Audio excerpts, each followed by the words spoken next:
Hello everyone and welcome back to the Brightworks and another match of Beyond All Reason. Real quickly before we get into this match, I just want to take a second to say thank you to everybody who subscribed to the Brightworks recently. We just recently hit 5,000 subscribers and that really just, it blows my mind really how far this channel has come.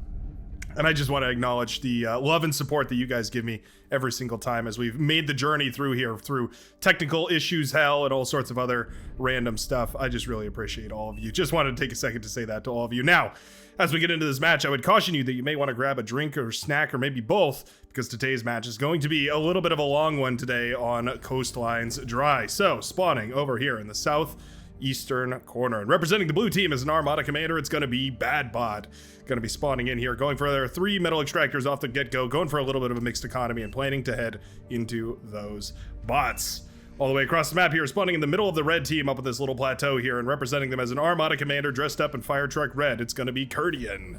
Kurdian coming in at a whopping 29 true skill. It's plenty of silver chevrons here, so definitely an experienced commander, if not peaking the leaderboards with the true skill here. There's also another silver chevron commander over here as well, so definitely some experience on the side of the red team. Should be interesting to see if they'll put that to good use and how that will play against the relatively, I say relatively, we'll have to see in this match, I do suppose, less not skilled, but less experienced team here. Remember, these chevrons represent hours spent playing the game, not necessarily matches won or lost here. So it's a little bit of a, yeah, I don't know, a combination of the two gives you an indication of how skillful somebody might be, but maybe taking those with a little bit of grain of salt is not the worst idea here.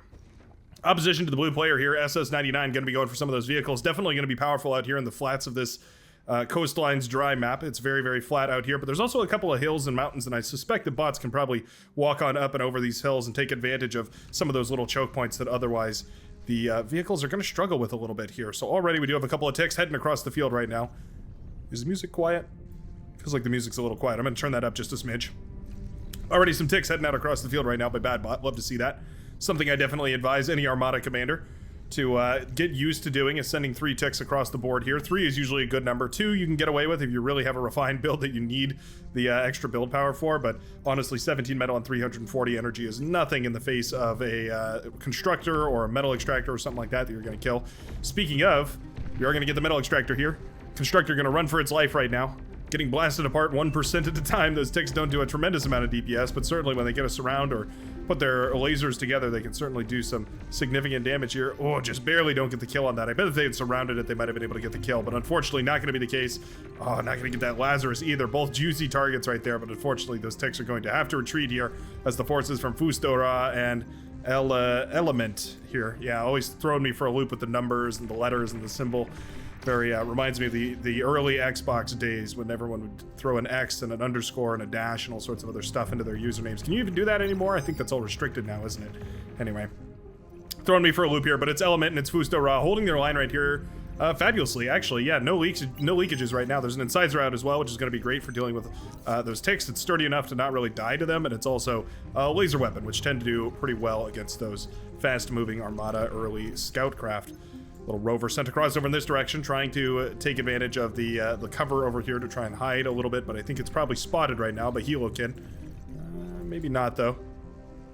Rocketeer will come within range, but I don't think you can see. There's a little bit of a hillside right there that rover is taking cover behind, so that's quite nice. Blue team definitely expanding a little bit more aggressively here. We do have Mystifier moving the commander forward here, going for bots, so it's a little bit of an aggressive start here for a bot commander, but already we have a fabulous economy coming up. We have wind turbines being built. We have construction turret already up and running here. We're going for more constructors. This is looking fabulous right here for the purple Canadian player. Same here for Samson's. Looks like going for a very sturdy composition here as well, going for a bunch of grunts.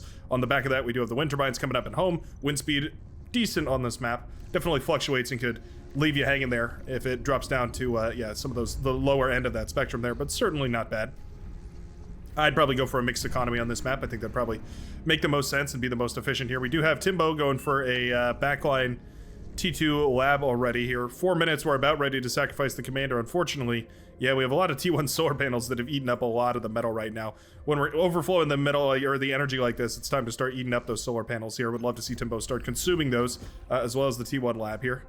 Yeah, that T2 lab's going to be very, very well delayed right here. The blue team definitely needs to take note of that and realize, wait a second, our T2 transition is going to be a little bit slower. Are we getting ready for T2 on the back line here for the red team? Yeah, looks like we're planning on it. Indeed, Kurdian looking to get the T2 lab up and running here. We're just about ready to start up that T2 lab after we eat up the T1 lab here. Loads of energy being stored up here. In fact, we're starting up another energy storage. Don't mind it whatsoever. It can oftentimes stabilize you when you're going for that T2 lab and you're putting a whole bunch of metal down into it.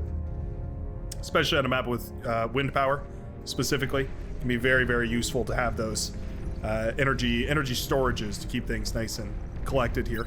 Couple of incisors going down, trying to get aggressive over here. They actually bring Ride and Crush down to just 20% left on that commander here, but they do die. Tore a little warpath down from element side of the map here. You can see the path they took right over here before exploding to the light laser turrets and the forces of that commander.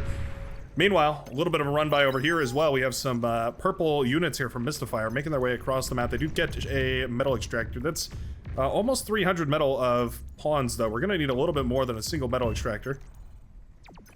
Yeah, they're going to get into the base here. Shuriken now paralyzing a whole bunch of them.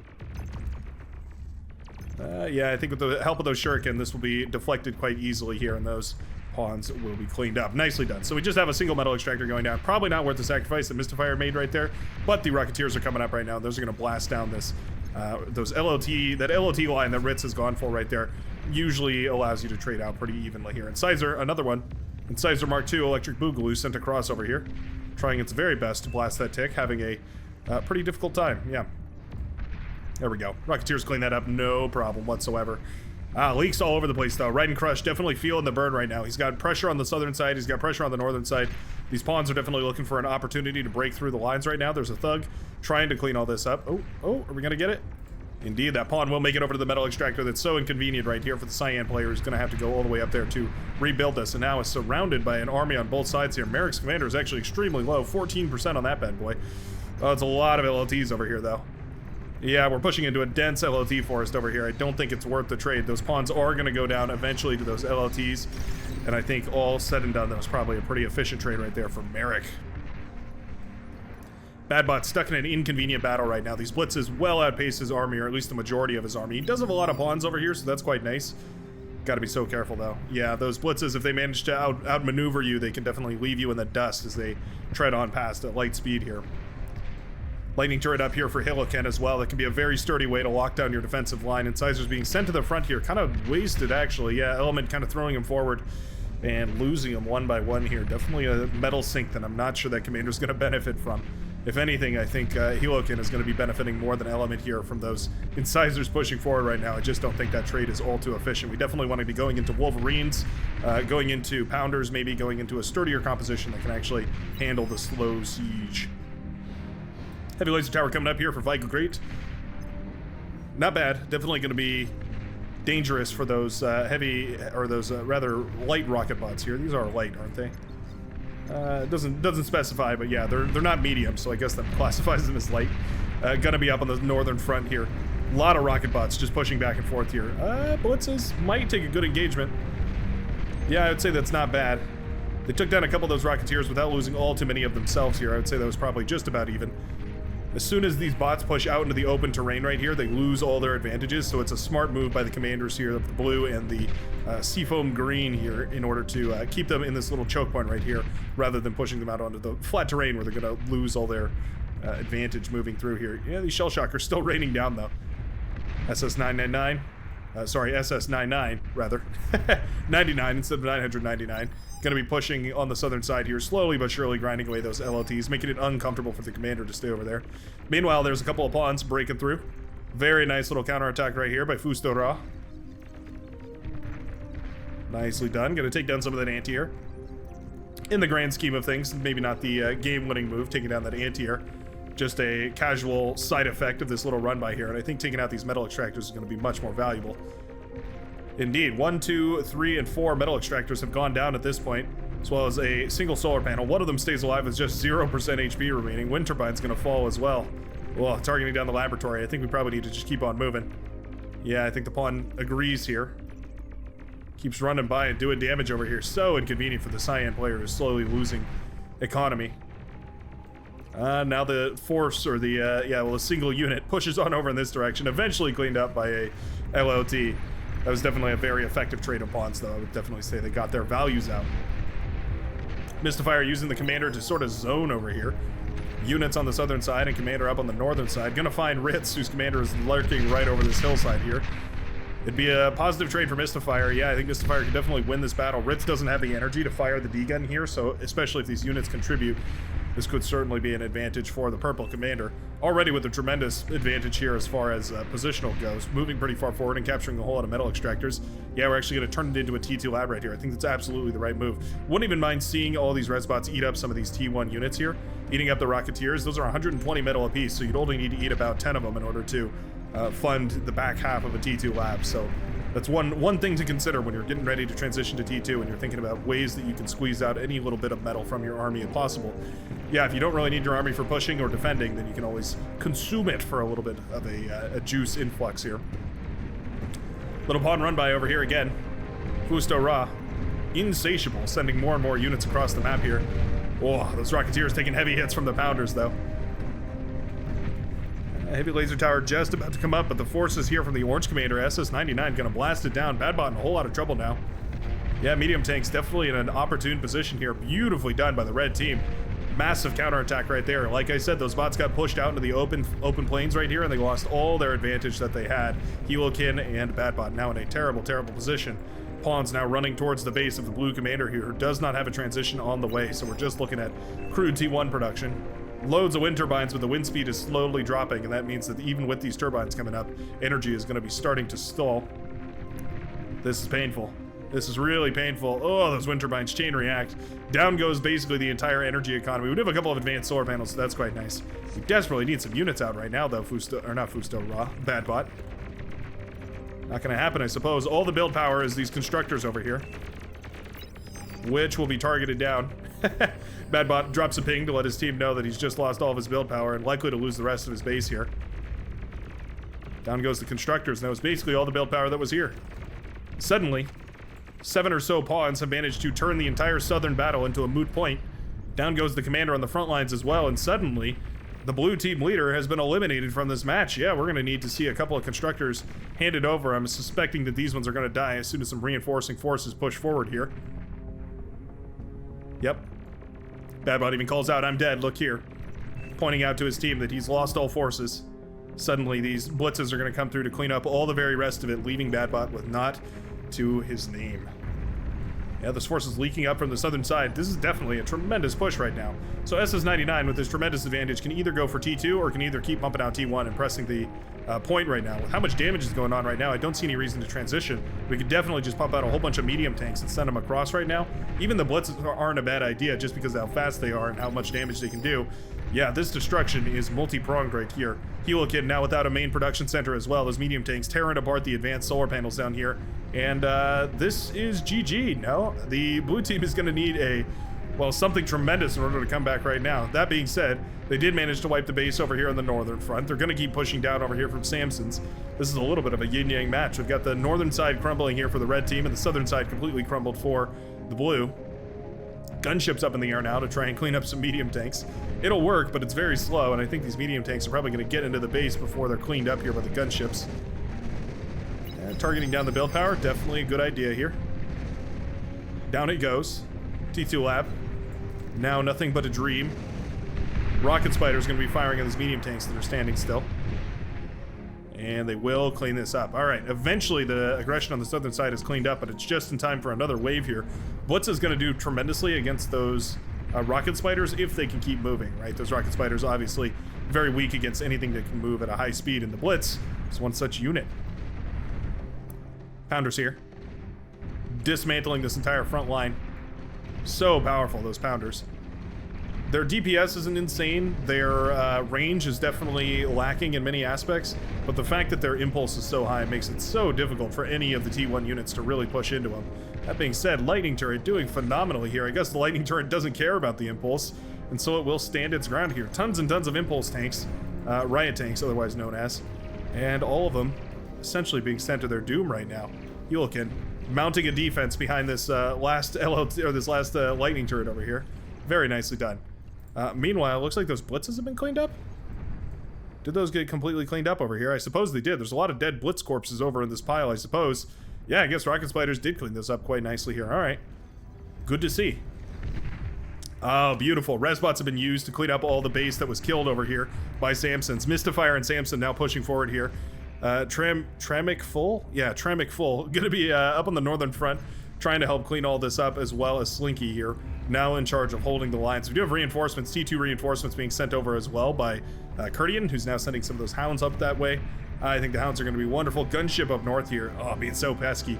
Tearing apart this little installation of resources over here, but there's nothing to shoot it down. So for the time being, yeah, that gunship's going to have a hell of a time dealing with all of those metal extractors. A nice usage of resources where they are most effective. You got to find the best ways to use those T1 gunships, because otherwise they're just not really going to do so well up on an open field. Hound versus hound battle. Gonna give it to the one with more hounds here. That would be the red player Kurdian. Mystifier obviously doing a great job with this push right here, but you have to be so careful. You lose too many of these units and suddenly your advantage disappears into thin air. Yeah, those hounds, man, they are being microed absolutely perfectly right now. Backing them off when there's too much pressure and then pushing them forward whenever they're available. Very nicely done. An injured hound pulled back. I'd love to see this one pulled back as well. Looks like we will. Very nicely done here by Kurdian, making super effective usage of these T2 bots right here. Love to see that. Very, very nicely done. Now, a bombing run right here could certainly do some serious damage. Gunships have been the name of the game so far, but bombers would absolutely shred apart the red team. You can imagine 2 or 3 bombing runs takes out the air forces right here for the red team. Tramic full the air player right here, and 1 bombing run takes out the build power. The rest takes out all the solar and wind turbines right here. That would certainly be quite powerful. Would love to see those coming up here by J Evil, but it doesn't look like that's the case. Mostly interested in gunships and fighter planes.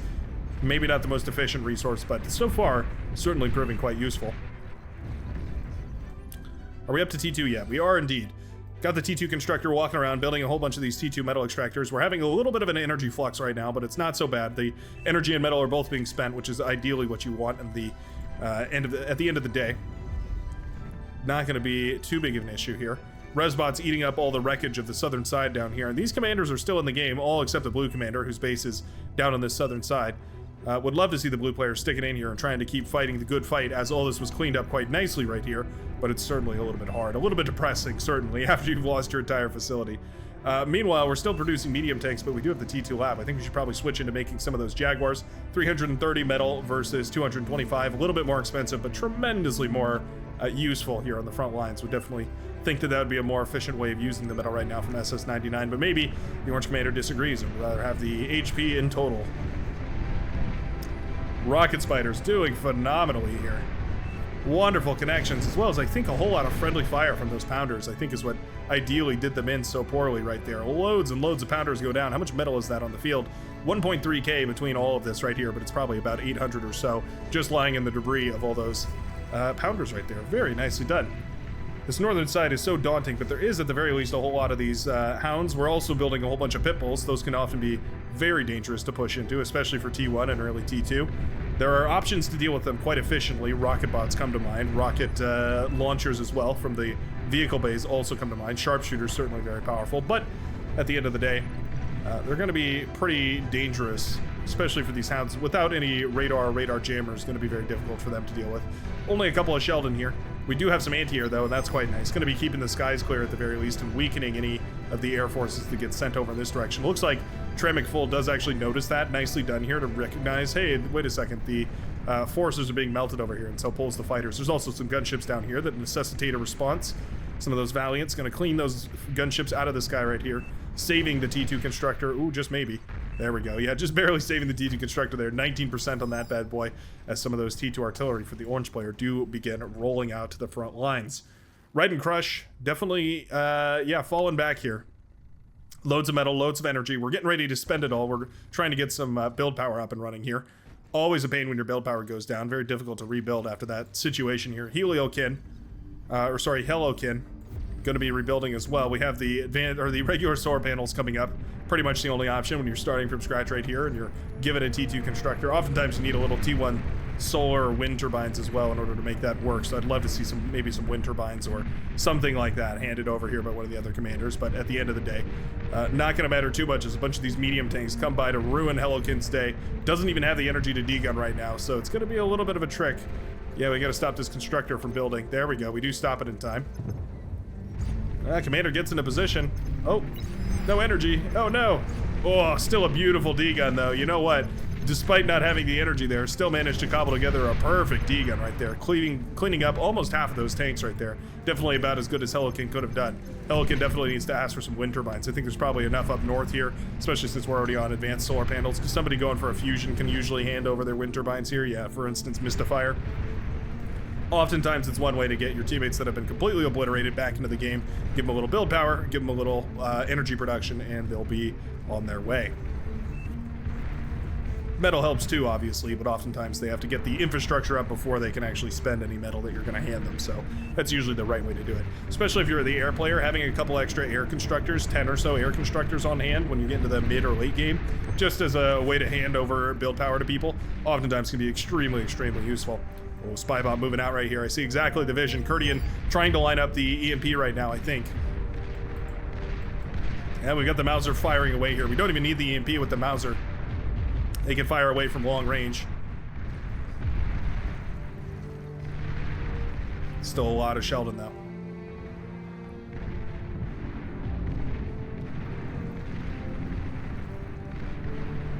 Yeah, that's a lot of Sheldon. We're starting to get in those numbers where they can become a real difficulty. A real menace on the battlefield. Oh, they walk too close to those pit bulls, though. Starting to feel the sting of those T2 Armada pit bull Gauss launchers. Pop-up Gauss cannons. Very, very powerful stuff. And the Sheldon are mostly dealt with here. Going to be having to rebuild their numbers once again. Bunch of hounds up on this ridge as well, trying their very best to target whatever they can. Kind of a complicated battle right now. Certainly a little bit unconventional, and that might be confusing some of these players here. Some of the red team actually loses interest in the battle here and actually decides to tap out at this point.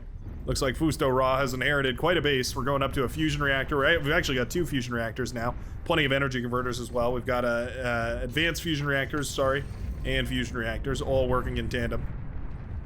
Multiple eco points. We've got some advanced fusions over here, some advanced fusions over here. Nice Juno missile over there. Shuts down all of the radar jamming.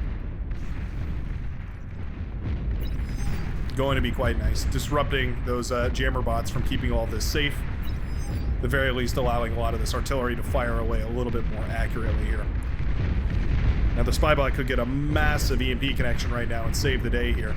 If we EMP all of these within range of the pitbull turrets, they could certainly melt away this composition like it's nobody's business.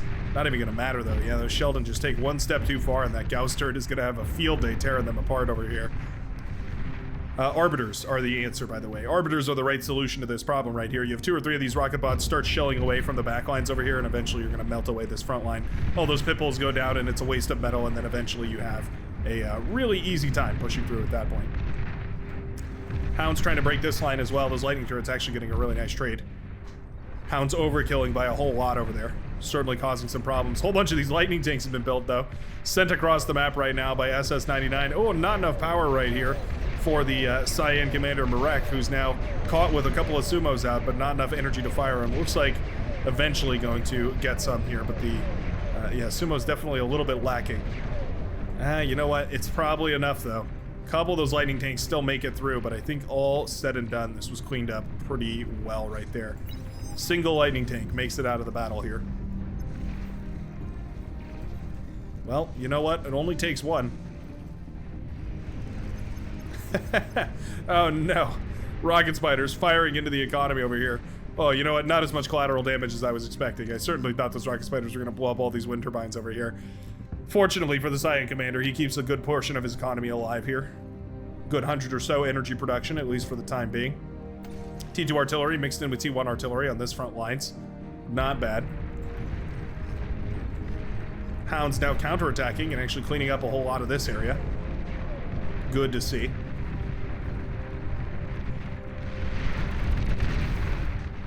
For some reason, that pawn stayed alive a lot longer than I would have imagined it should have. Gonna build some anti-air towers over here, so at the very least, these fighters are not gonna be so comfortable hanging out. Probably a good idea. Are we rallying fighters over in that direction? No, we are not. Oh wait, yes we are. Well, kind of. We're rallying them to this corner here, but I think eventually they're being pulled over in this direction. Whoops, sorry about that. Camera controls, not been my yeah, strongest suit recently. Last one, I flicked the camera twice. Accidentally. I know that can be quite jolting. Do apologize. Welders are so sturdy for the T2 era. They're extremely powerful. We've got 2 Aphises coming up right now. My goodness. Fusto Ra going as greedy as possible, but still producing a whole lot of units right now. It's not like we're, it's not like we're leaving the team in the dust right now. We are certainly contributing across the face of this battlefield here. Welder's gonna even catch a fat boy. Not bad. Sharpshooters, though, picking off whatever ones of them that they can. Yeah, the fat boy hurts, but he can't kill these T2 quick enough, and I think those welders are going to clean up that fat boy quite nicely. Yeah, you know what? The welder hound composition is certainly one to be afraid of. Very competent composition. He can put in a whole lot of work here. As you can see, these units now pushing through the field and cleaning up a whole lot of this, relieving a lot of this pressure from this side. We also have a whole bunch of spy bots built over here, which is always nice. Keeps you a little more secure because you know that you can EMP things. I mean, you can EMP all the way up to Titans with those bad boys, so certainly you're going to get some value out, even if they start pushing out T3, which, by the way, the blue team should certainly be doing right now. It looks like not a whole lot of eco greed right now. We do have, okay, we have a really early T3 gantry right here. No advanced fusion reactor, 2 fusion economy. It's a little bit shy for what I would expect out of a T3 gantry, but we don't have a whole lot of production pumping into it right now. Just a couple of construction turrets here for Mystifier, so those Marauders aren't really draining the economy all too badly, and we're going to start pumping those T3 units out. I don't think it's probably a strong enough economy to go for something like, say, Razorbacks or Titans or maybe even Vanguards, but certainly those Marauder are cheap enough that you could reasonably make a couple of them and still get away with it.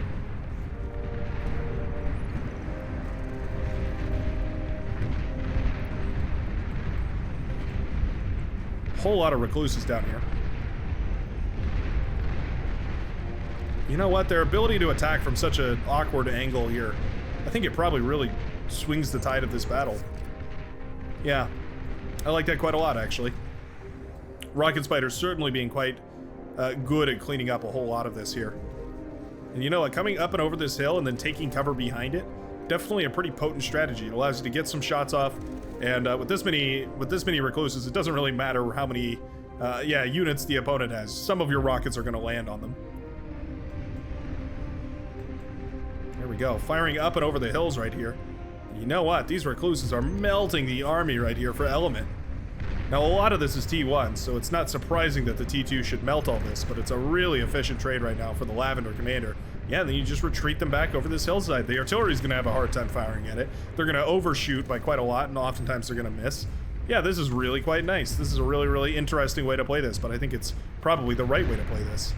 Very nicely done here by our Lavender Commander on the southern side of the blue team, Timbo. Now going into a couple of, well, by a couple, I guess I mean a whole lot of construction turrets, a couple of advanced fusion reactors, a couple of advanced energy converters. We're basically getting ready to go into a T2, T3 economy here. It's just a bit of an awkward way to get there. I don't think it matters, though. I think with how efficiently these rocket spiders have been trading out, this is probably more than fine. Quaker's also going to fall because they're all standing still, and there we go. The entire T1 army, or just about all of it, melted away right there by the Lavender forces. Element's commander even in a little bit of trouble here. Yeah, the Maroon commander's starting to fall. Uh-oh.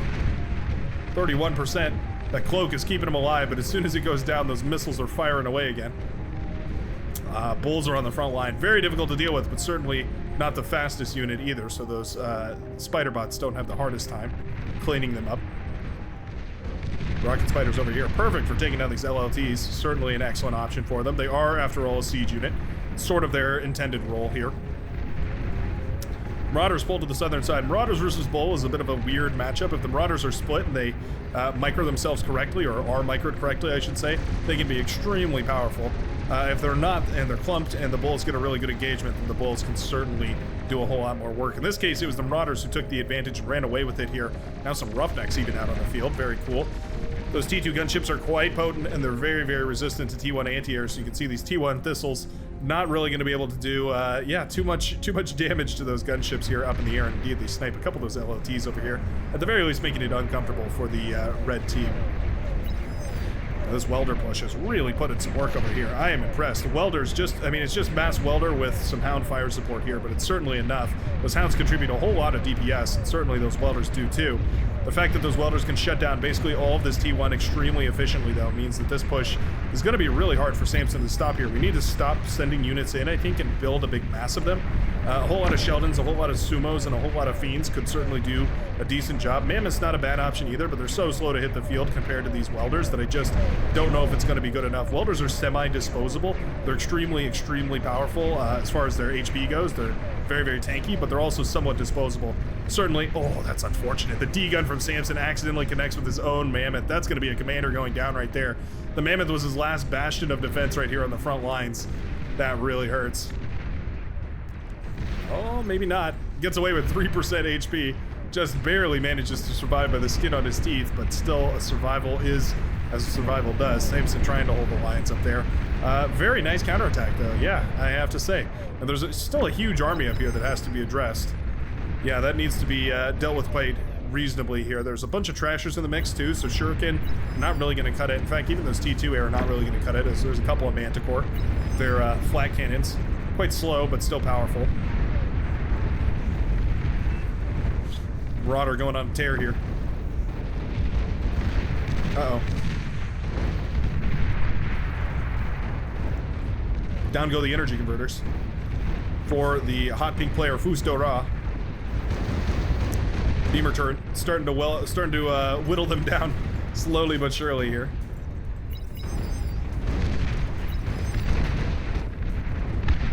Okay. Well, we're gonna snipe at the very least a whole bunch of those advanced fusion reactors. Somewhat conveniently here for Fusto Ra, though, not the only aphises that he has. That's a significant portion of his economy, but he's got a whole bunch building in the back here. I actually quite like it. I mean, we split it all up, and it makes it a little more vulnerable because obviously you can be attacked in multiple positions at once, like we just saw, but it also means that you don't chain react and send your entire team straight to Davy Jones' locker with just a single kill right here. Indeed, we still have plenty of production over on this line. We lost a little bit of build power, so that would be the only thing that I think we need to get up and running immediately, but a couple of res bots can patch this back together, and you can start building over here once more. And didn't even really take out too much of the teammates here either. Marauder coming out on the southern side. Roughneck trying its best, but it will be blasted apart right now. Rocket Spider's got a little greedy here. At the very least, they will take down the Keeper, though. That's quite nice. Oftentimes, those can be inconvenient to deal with, so there's Rocket Spiders, which, obviously fire rockets and don't care too much about the forces of the force of that plasma deflector here. Certainly a decent option for that. Whether it was intended right there or not is, up to question, but still, it worked out pretty well in the end. Ride and Crush still producing a lot of T1. Oh, okay, we're going up to a T2 economy here. I think it's about time we start looking at dissolving some of these T1 solar panels, maybe even some of these T2, T1 .2. The advanced solar panels is what I mean.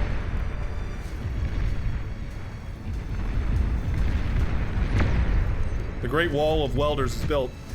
In fact, I want a close-up of it. Maybe down here is a better angle. Hold on, I can shift into this view. We don't see this all too often, but oftentimes this can be one of the most cinematic ways to experience the game. Here go the Welders colliding with some Marauder. Very epic.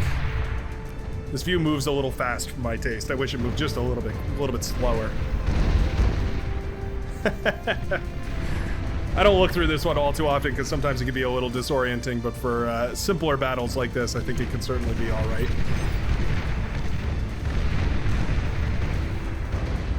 Marauder moving across the field here. They're trying to find an opening. They're mostly running into Welders. And like I said, the Welders are extremely disposable, so it's not really a problem if a couple of your Welders go down. You can always bump out a couple more. Bull's a little bit less sacrificial in that sense, but also a little bit more powerful here. So if the Marauder runs straight into those, I think they're going to have a pretty bad day. All right, we'll go back to regular camera view.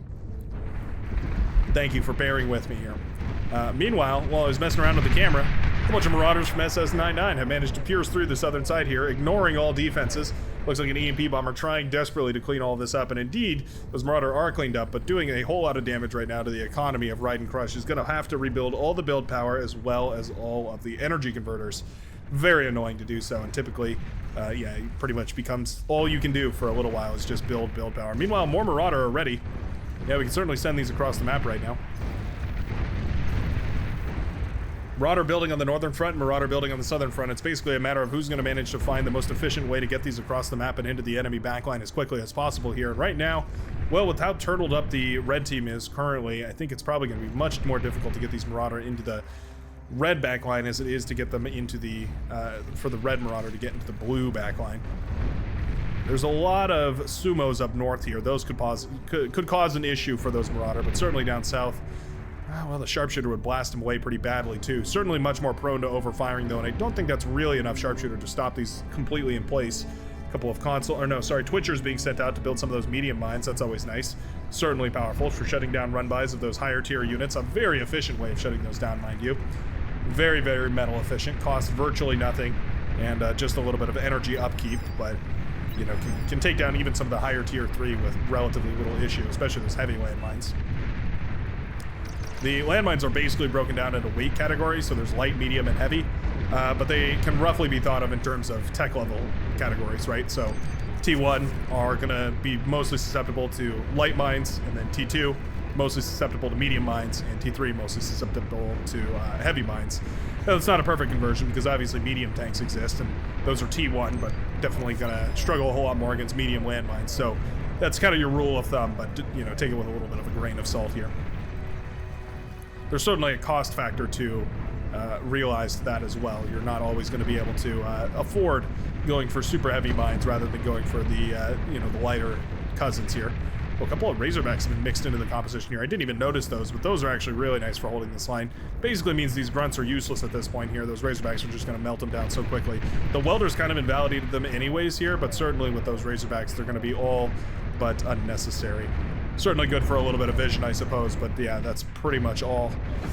And yeah, it looks like at the end of the day, not going to be enough sharpshooters whatsoever. EMP bombers trying to save the day, and Roughnecks also accompanying that, trying desperately to keep things together here. Medium landmine field is set up right now, but these switchers are also in a lot of danger. Hey, you know what? Right through the landmines they go, and yeah, actually those Marauders are all melted away here. All right, very nicely done. That is a lot of missile trucks too. My goodness, we are up to a whopping grand total of 33 missile trucks here. You know what? I guess if they're going to be firing away on EMP'd units, it's not going to matter how slow they fire. They're just going to keep on trucking. Pun definitely well intended. Spiderbots also trying to hit this bull over here. Having a pretty hard time though. Having a really hard time actually. It's where the Recluse struggles, is in a parallel battle, right? If there's one unit moving in this direction and the Recluse is also moving in this direction, all the rockets will fire backwards in this direction and the unit will never take any damage. That's why it's really important about your positioning with the Recluses. You always want to be facing your enemy head on as opposed to from basically any angle. Otherwise, yeah, you're never going to really be able to take a super good fight just because of the dynamics of those rockets and the way that they travel. Karganeth up north up here. Yeah, I mean, the pinnacle of rocket spiders, right? They have a little bit of tracking, so all their rockets hit all their targets. They have all-terrain capabilities here, so they're definitely capable of climbing up and down and all around the different terrains. And with those Razorbacks blasted apart here by the combined forces of those Karganeth and the Marauder, this is suddenly looking a little bit dicey up here on the northern side. Another Razorback coming out, though. Fusto Ra definitely getting those high-quality units out to his teammates and trying to keep them up on the front lines. Wouldn't mind even seeing him hand them out here to Slinky, who's in charge of a certain portion of this. Tremec full going for some of those T2. We have a lot of T2 constructors right here as well. We have 8 of them built up. I wonder if we're going to be going for anything. Building a little eco center wouldn't be the worst idea here. Indeed, we're going for some eco in the backlines here. Basically, everybody getting ready to eco up right now. It's a matter of who can eco the hardest, the fastest, though. Right now, there's relatively peace, or, you know, a relatively slow amount of action across the board. There's some Marauders, some Karganeth. These can all be cleaned up, though. It's going to be a matter of who manages to actually find the time to eco as hard as possible and get some of those extremely heavy units out. Oh, Marauder microed very nicely here. Slinky trying to get a D-gun, but not going to happen. Those purple Marauder definitely being paid attention to here by Mystifier. Very nicely done.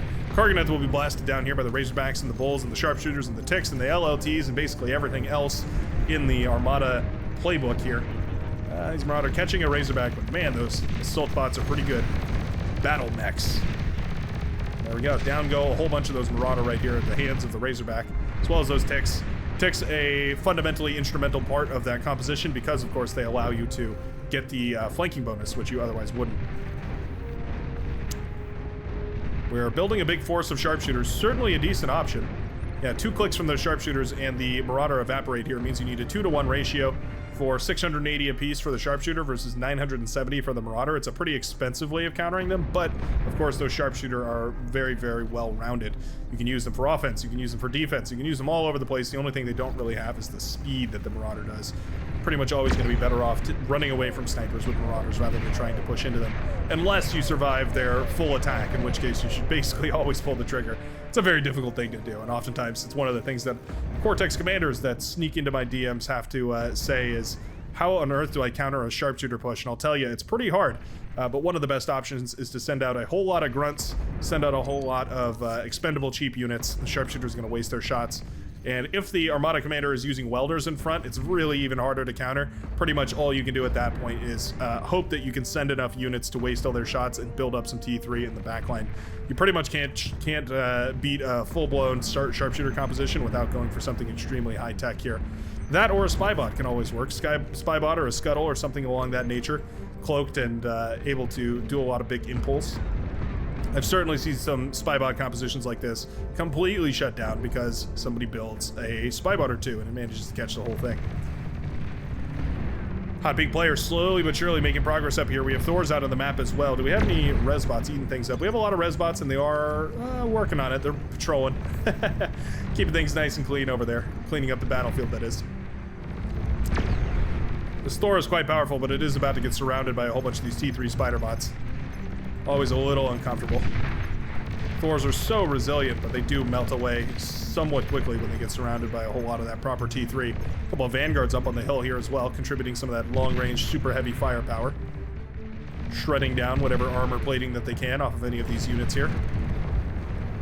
You know, for these Karganet having a lot of a lot of wall climbing abilities here, it seems like they're not really taking a whole lot of advantage of it.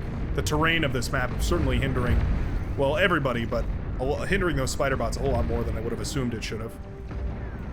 Sharpshooters need to back off here. They can definitely take down this Thor if they manage to keep their distance, but the Thor is already within firing range, especially if we use that EMP missile here to catch a whole bunch of them. Yeah, they're gonna beat the Thor, but it's gonna cost basically every one of those sharpshooter here. 2% left on that bad boy. Down it goes.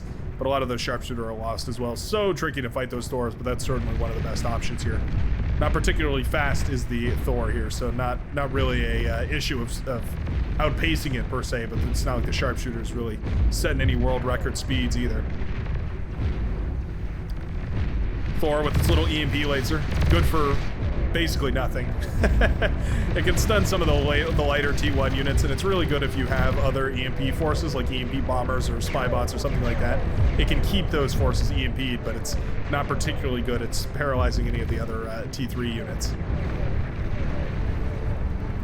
Certainly possible, but just not its intended purpose, I would say. Marauder making another push through here. More and more sharpshooter bots going down here. Right in crush. Oh my goodness, the commander got low.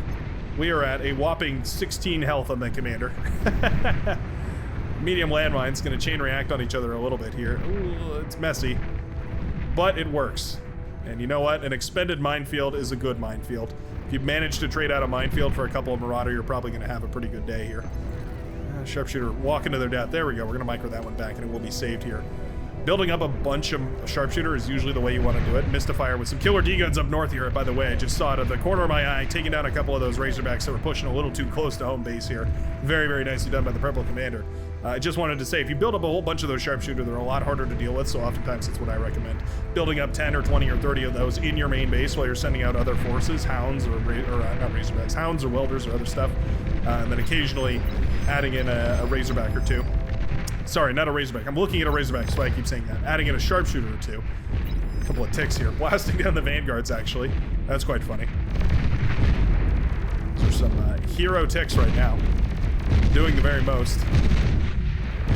Pitbulls and Vanguards all going to prioritize the higher health units right here. Nice D-gun right there by Mystifier. Does manage to take down a full-blown Thor over there. Wow, you know what? This Pitbull got a tremendous trade-off against that Razorback. It did so much damage. Allowed to fire one too many times. And you know what? Managed to put itself back together quite nicely. And the red team has certainly pulled into the lead here. We're, well, you know what, I say that. The blue team is certainly leading by an economic difference, but the red team has pushed back the blue quite significantly. Feels like a lot of the blue team has resources right now, but they're just not on the field. We have a lot of advanced fusion reactors up now for the green player Samsons. We have a lot of advanced fusions as well for Mystifier. Starting to get that full-blown T3 production. It's tricky. There's a Juggernaut coming out, though. That'll be quite annoying for these, well, anything to deal with. Razorbacks, Thors, doesn't really matter. They're all going to fall beneath the might of the Juggernaut here. Resbot's trying desperately to hold this line. This is where you start making those welders, by the way. Once they start flooding out a whole bunch of these T1 units, making the welder starts to make a whole lot of sense. Welder's not particularly terrible against these Marauder either, by the way. They're not nearly as fast, so you need to have them in position already. But if that's the case, they can certainly do some serious damage. Oh, Pulsar wasting its shots on a pawn right there. Not ideal. Oh, we do have welders coming out. Nicely done. Yeah, so the welders are going to hit the field, and you can see just how easily they clean up this T1. No contest right there. Oh, there we go. Pulsar takes down another Marauder. Weakens another one as well. Don't think it'll make it to another shot. Oh, maybe. No, I don't think so. Pulsar goes down right there. Right and crushes forward facilities do crumble. Resbot's trying desperately to put this Thor back together. They're hiding over here in the corner, waiting for opportune moments to, yeah, try and put themselves in a good position here. Standing on the mines, always a bit of a risky proposition. Makes me a little worried. Oh, that's quite nice. Juno missile takes out that entire minefield right there. Beautifully done. Whoever sent that Juno missile just opened up the field right here for these Marauder to make some sort of a play. Can they go over this hill right here? If the welders can get up there, I'm tempted to say that the Marauder probably can too. Oh, no, the welders weren't split right there. They just got funneled into that cone of Marauder fire and just got melted away. You can see how sturdy these are, though. Even still, they managed to hold their own and push pretty far forward right now. The minefield collapses over here. All the metal in the world isn't worth anything if you can't spend it and put it out on the field, and indeed, it feels like that's what Fusto Ra is doing right now. He's got the Thor out on the field. Oh, 2% left in that bad boy. 385 health. Only a couple of rockets to bring it down, and it does eventually fall. The forces are breaking through right here, though. Certainly, those rocket spiders, not the ideal solution to this many pawns running into your base. I would love to see some Razorbacks or something like that. More and more welders, not a bad option either. What are we building right now in the T2 lab? We've got a big mix of welders and sharpshooters and all sorts of other stuff. Oh my. Thor pushing through, rolls through a whole bunch of those landmines, which softens up quite a bit. Sharpshooters and pitbulls, and basically everything else you want. Shockwave is built here as well. I guess we have some of the expansion units added. Shockwave obviously not going to be able to do all too much against the Thor. I feel like there should be a widget that turns off the shockwave targeting EMP immune units like that. Loads of Razorbacks now sent alongside these Marauders over here for the orange player. Hellokin certainly in the right path right now. Oh, EMP bomber's going to connect here. Yeah, nice connection from those EMP bombers as well. Those pitbulls did a great job of shutting down a whole lot of this, but it just wasn't enough. Those T2 defenses really don't hold up against some of those stronger T3 units. Energy converters pop as well. Fusion reactors go down, and slowly but surely the southern side is crumbling once again. Feels like deja vu as we're watching all these forces being broken one more time. Juggernaut sent across the map right here. Has to be so careful about a D-gun from his rogue commander. Fusto Ra definitely moving into position right here. Juggernaut's moving in the opposite way, though, and there's not really another commander in the path here. Tremicful could definitely do it. Yeah, we need to see Yellow Commander moving his way over in that direction. Otherwise, this Juggernaut's going to stomp on through this base here and cut a path right through the middle of the red team. Oh, this is anybody's game at this point. Marauder on the southern side, Marauder and Razorback, I should say, on the southern side, tearing apart the base here for Hellokin once again. The Seafoam Commander now brought low. Juggernaut is going to be brought down here, and in fact, it's not even going to be D-gunned. It's just going to be brought down by Razorbacks and Thors. Very nice snipe right there, because obviously you can reclaim that, or you can always, of course, use it as a resurrection project. Pick it back up and send it towards the enemy. Never a terrible idea. Karganath pushing to the southern side. Oh no, keep going. Keep going. Yeah. Send the Karganath forward here, and you're going to be in a pretty good spot. Tremicful cloaks the commander, moves it forward to try and snipe a whole lot of this. Always quite nice. Oh, D-gun goes down. Gonna get enough damage in before that commander recloaks again. Not gonna happen. Commander goes for another D-gun, takes down two more of those Karganath over here. Oh, fire your missiles. No, the Karganath are D-gun down. Tremicful with 3% HP. My goodness, that was a close call right there. That commander just barely survived. I mean, that's about as close as it gets. You really don't get much better than that. Juggernaut has been sent out to the southern side here as well to help out. This Juggernaut was built by Merrick. EMP bombers also connecting in a big way and helping out here. Hornets up in the sky going to be melting down a whole lot of this as well. And you know what? This is relatively well held. Yeah, you know what? We lost the base down south here, but it's not the end of the world. We're going to be able to keep fighting at the very least here. Poor Hellokin going to have to rebuild for the third time this match. Unfortunate, but in a match this epic, I'm pretty sure he's probably not going to be too mad about it. Just certainly hopes that probably he can build maybe behind the comfort of his teammates. Let somebody else play the front line for a little while. We're going for so many of these rocket spiders. I can't help but wonder if they're the wrong choice here against these pawns. In fact, I can tell you they're the wrong choice against these pawns. Welders are such an elegant and simple solution to this T1 spam. Razorbacks obviously would do tremendously as well here. We've got a Titan. Rogue Titan moving through the middle of the map right now. A bit awkward. Unsupported by virtually anything, and definitely risky because you're pretty prone to D-gun. Juggernaut trying to melt this down as well here. Love that we're using the Titan at the very least, trying to get it across the field to do something with it. Always a little bit tricky. EMP bombers also trying to connect with this thing. EMP bombers definitely struggle against Titans though. Spy bots are often one of the best options. Otherwise, you're going to need quite a lot of EMP bombers. Yeah, I would say probably about 10 or so. 2 of those got it to 15, so maybe less than that, maybe 8 or so EMP bombers still. Tremendous amount. Another Juggernaut goes down on the northern front right here. We're getting into the proper late game. This is just T3 all over the board, and if you're not T3, you're not going to be able to keep up. Makes it pretty difficult to keep up over here. It looks like Hilo, what was his name? It looks like he completely left the match. Hilo something down here. The Seafoam Commander decided to tap out at this point. Said, you know what, I did my duty for my team. Decided it wasn't worth it to try and rebuild a 4th time, or 3rd time, or 4th time, however many it was.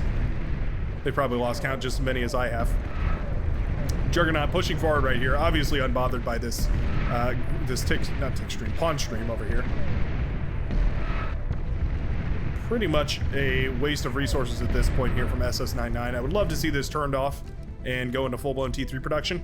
No reason to really keep this T1 spam up and running unless you're going to go for ticks here. Yeah, he does switch over to ticks. At least in... Oh no, sorry, that must have found a different lab somewhere on the map here. It showed ticks, but it wasn't what was being produced. Otherwise, what I would definitely see working out here is spreading these out a little bit more, just making a big spread of these labs right here. Sorry, I keep doing this and selecting some other labs. There we go. Well, anyway, you get the idea. Spread the labs out. That way the pawns are at the very least dispersed across a wider area. Would certainly work a little bit better here. Make it more difficult for these sumos and these rocket spiders and especially this Juggernaut to clean up all of them at once. It's going to be flicking their weapons back and forth, left and right. It's going to be disrupting their sensors a whole lot more than currently what could only be considered as a bloodbath incarnate. A metal bath incarnate? I guess that's the equivalent for these robots here. Big old Thor battle up on this front. Thors versus Thors.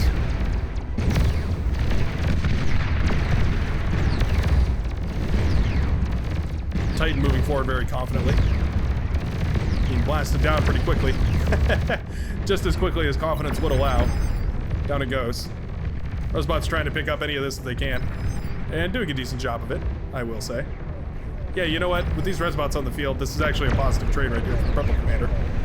No reason for him not to take this fight if he can just resurrect a whole bunch of these forces and end up turning them onto his team anyway. Even if he loses a couple, he can just pick those back up as well.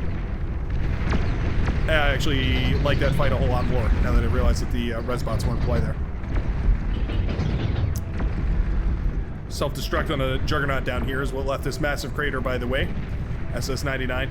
Probably pretty grateful to see that that Juggernaut was self-destructed here. Didn't have to deal with it punching into the back line. Commander pretty low for... Oh, no, you know what? That's probably a D-gun, actually. Yeah, you know what? I'm looking at this. I'm reading the signs of the battle here. It's a Commander with tons of experience and low health. That usually only happens when it gets close enough to a Juggernaut to D-gun it. Reading the battlefield. The signs of what once were. I often feel like a geologist in that. The way they read the layers of the rock. I feel like I read the layers of the battlefield, right? You can tell where once a mighty battle stood and was fought and fell by the scars across the land here. Yeah, Vanguard caught a little too far forward. Gonna lose its life there. Those multi-legged spider bots. The only spider bot with 4 legs in the game, I do believe. Pretty awkward to be the only spider. Even their indicator is 6-legged. See that right there? Very small in the center of the map right there. Three-legged. Zoom in. Unfortunately, they're only 2-legged. Maybe that's a 5th leg right there. Their snozzle is actually a evolution of a 5th leg. Much to think about there is, certainly. Yeah, rocket spiders, man, not having a very good effect against these pawns, I have to say. Single pawn breaks through and it ruins the entire line right here. You're pretty much set as long as those rocket spiders are all firing in the same direction. Case in point, those pawns will keep coming and they will keep breaking the lines here, and you're just going to keep shooting yourself in the face. All those rocket spiders, yeah, suffering tremendous damage right here. Those pawns are probably doing more damage to the rocket spiders via friendly fire than the rocket spiders have done to the pawns in total here. Anti-air bots being pumped out as well. This crossbow sent up to the front lines, and at this point, I mean, we're gonna need something to end this game off with. Ah, there we go. That'll do it. That'll certainly do it. We're getting ready to build a Ragnarok right here from Fustora. We definitely have the economy for it, I would say, off of, yeah, what is that? Probably 10 or so aphises. 12 aphis, give or take. Probably going to be more than enough to build that Ragnarok and fire it off. Is there enough range in this bad boy? Not really, actually.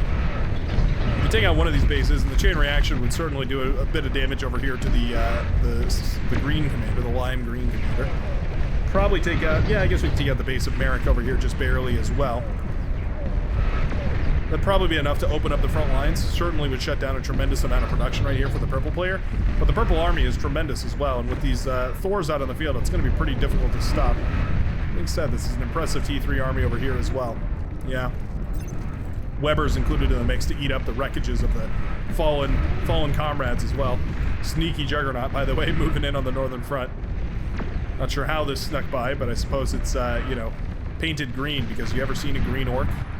Or something like that? I don't know. I never went to orc school. A lot of units, not a lot of aggression on the southern side here. We're up to 3 Juggernauts at this point. At some point, you have to look at the amount of Juggernauts you have and think, yeah, that's probably enough Juggernauts, and send them across the map. I suppose for Marek here, 3 is not the magic number, though. Well, maybe. Oh, maybe I was wrong. Maybe Marek doesn't agree with me here. He thinks 3 is going to be just fine. Love the inclusion of the sumos, by the way. That's going to be great for dealing with a whole bunch of those little spamling units here, like the grunts, the pawns, all that sort of stuff. Rocket spiders venturing a little too far, losing their grip over this tick stream, this pawn stream right here. I'm serious. I mean, two welders right here holds this entire line. A single Razorback also holds this entire line forever. I mean, you could park a single Razorback right here and never touch it for the rest of the game, and it would be a gold star commander with 7,000 kills by the time that this match is over here, just in cleaning up all the T1 trash that's being sent through. Unfortunately, this Razorback was grouped in with the T3 and will be sent to its early demise by all of these Titans on the southern side. Kind of crossing in the night right here as the Juggernaut start marching, as well as the Titan, both of which going to kind of look at each other and say, you know what, that's somebody else's problem to solve. Maybe not. Okay, Titans changing their mind a little bit here, resolving to be the good guys and go save the day. Nice split right there on those Titans. Gotta spread them out. Their impulse blasters leave much to be desired. Certainly their tachyon beam mounted on their shoulder backpack, certainly much more powerful here. Way better at dealing with virtually everything out of the T3 gantry. We're going to retreat to the back here and allow those Juggernauts to keep building up right now. I'm actually going to go ahead and kick it into overdrive right now, because I feel like we're seeing a whole lot of action and a whole lot of nothing. Feels like we're seeing virtually the expanse of 2 armies without them ever actually fully clashing here. I think sending these Juggernauts through, if we send, what is that, 6 Juggernauts now on the front line, certainly could punch through, split up, and sent in together. They're going to punch through all of this T3. I mean, it's a lot of Thors and it's a lot of Razorbacks, but Thors just have a lot of HP and the Razorbacks do a lot of damage. But the Razorbacks will fall, and the Thors won't really be able to keep up. Looks like a nuke was sent up into the air as well here, shot down though. Ragnarok almost up and running here from Fustora.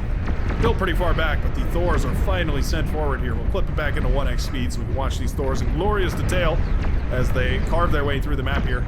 Oh, the Ragnarok is just moments from coming up here. 30 seconds or so before that Ragnarok comes up and the Thors do start moving across. Massive D-guns right there. Oh, the Peak Commander did take down a tremendous amount of those Thors right there. Very, very nicely done. Impulse bombers up in the air too, those heavy T2 bombers. Dropping their bombs wherever they can. Everybody trying to stop these Thors dead in their tracks, Air Forces included.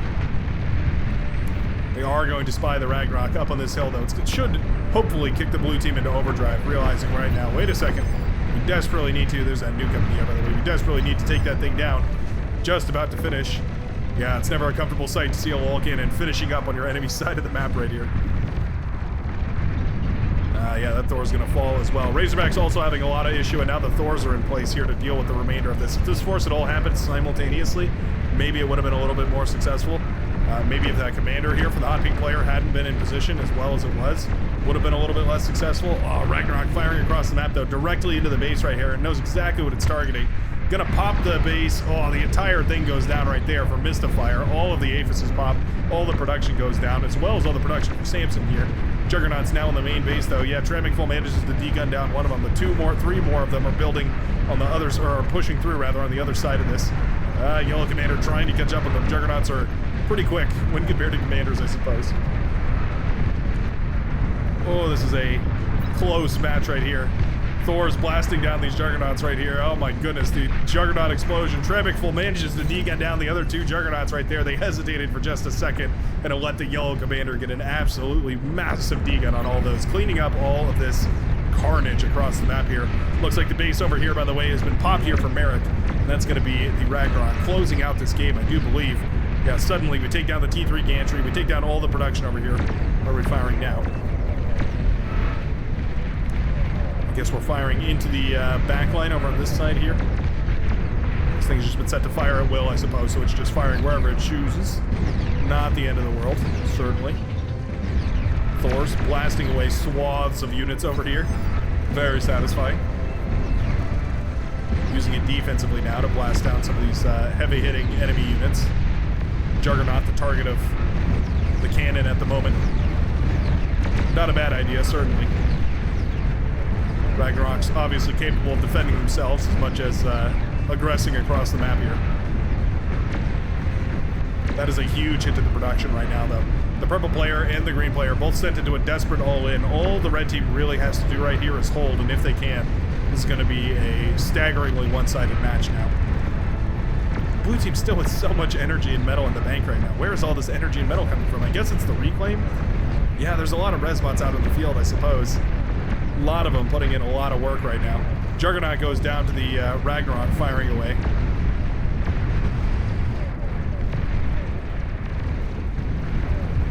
The blue team giving it their all to shut this Ragnarok down. Hoping beyond hope that they can do something. Pulsars, or not Pulsars, Bulwarks rather, that have been set up over here, also doing a great job of cleaning up some of these lighter units, the Karganeth, the Razorbacks, all that good stuff here. Yeah, Ragnarok firing into the choke point though. It's going to shut down basically all these units. The Fat Boys go down. Karganeth are going down. EMP missiles were even deployed. You know it's getting desperate when commanders start remembering about the Thor's arguably most powerful ability, the EMP missile. EMP missile does connect with the Ragnarok right there. That's quite nice. Shutting it off for a good long while here, but I think already the damage has been done, and the cursory effect of that army being built over here and being deployed to this part of the map means that there will be no more aggression that can break through on that side. That is a massive, massive push that has been deflected right now by the red team. Hundreds of thousands of metal certainly that has been melted away right here. Juggernaut falling under fire of the Ragnarok, suddenly finding itself in a bit of a tricky position. Juggernaut, pretty much as big a target as you can ask for, so the Ragnarok having no trouble firing away at it. Melting it away about as quickly as you could possibly hope for. Ah, down goes the Juggernaut right there. Man, the Ragnarok, what a defensive powerhouse right there. Now it is on fire at will mode. I'd love to see this thing start targeting across the map here. There's still a couple of Aphises, still a couple of production facilities. Not sure if we actually have vision of that here. Let's check. Yeah, Fusto Rod does not actually have vision right now, so that's probably going to be up to the air player to try and get that done. A whole bunch of SAM turrets over here as well. We'd love to see those blown apart by the Ragnarok over here. Titans have been pulled on the southern side. Looks like they finally decided to step forward. They won the fight over on this side. Yeah, those Juggernauts look like they clumped together, and those Titans just got the perfect surround. It's going to mean that they have the full authority to push on down to the southern side here. Here they go. Ragnarok now firing away. This base is well shielded over here. That's going to take forever for the shields to break, but it won't matter. Aphis pops to a couple of those missiles from these Titans, and that's going to be another huge hit to the blue economy right now. Suddenly crumbling as the red economy skyrockets from all the reclaim across the other side of the map, nearly doubling the blue teams. EMP bombers connecting with those Titans. Still, though, you're going to need so many of them to paralyze even a single Titan. Very, very difficult to pull off. Spybot's certainly a little bit better than the reclaim spiders here. I wonder if that was a little bit of a misplay to go for that many of the reclaim spiders. They certainly didn't hold into the late game very well. Sharpshooters maybe could have done a little bit more work, but even they would have fallen to this many Titans pushing forward so aggressively. Nice micro, by the way, from the Orange Commander, not sending those units in to die in the fiery aftermath of the nuclear explosion from those advanced fusion reactors. Tempo's commander over here, not cloaked. Uh-oh. Uh-oh. Tempo has lost everything. Another big explosion over here. Ragnarok contributing a lot of firepower, and those Titans ready to clean up the very rest of it.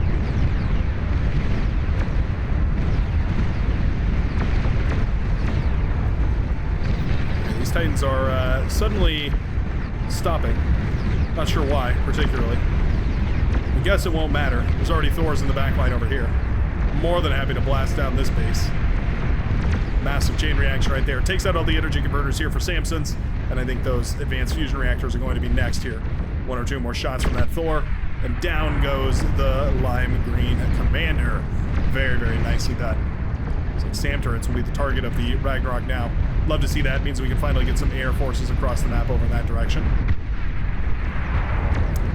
Aphis goes up in smoke right here, though. Suddenly, the last remaining vestige of technology here, J Evil's base, hidden up here in the corners, as well as the last commander, will be sacrificed, and it will be the red team who makes a massive comeback in a huge way and swings the battle to take the victory. Boy, what a back and forth here with the northern side crumbling and the southern side pushing and everybody giving it their all here. Definitely felt like a fun back and forth. Absolutely love this match. Huge shout out to the feller who sent it over in the Brightworks Discord channel. You can always feel like you're always free to join up down there, by the way, in case you should so feel like it. You can just click the link in the description. It'll take you to the Discord, and you can join up on the Brightworks community. But other than that, I sure hope you enjoyed, and I will see you in the very next Beyond All Reason video. Peace out, folks. Oops.